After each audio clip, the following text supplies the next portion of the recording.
شوق اور لگن ایسی چیزیں ہیں جو ناممکن کام کو بھی ممکن بنا دیتے ہیں، اور سستی کاہلی ایسی چیزیں ہیں جو ممکن کام کو بھی ناممکن بنا دیتی ہیں۔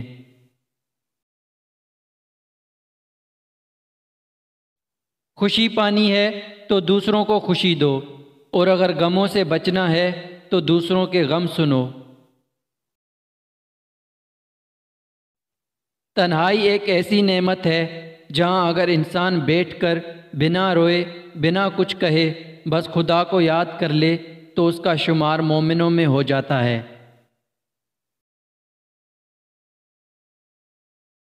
جاہل اور عالم میں سب سے بڑا فرق یہ ہوتا ہے کہ عالم کی ایک حد ہوتی ہے اور جاہل کی کوئی حد نہیں ہوتی۔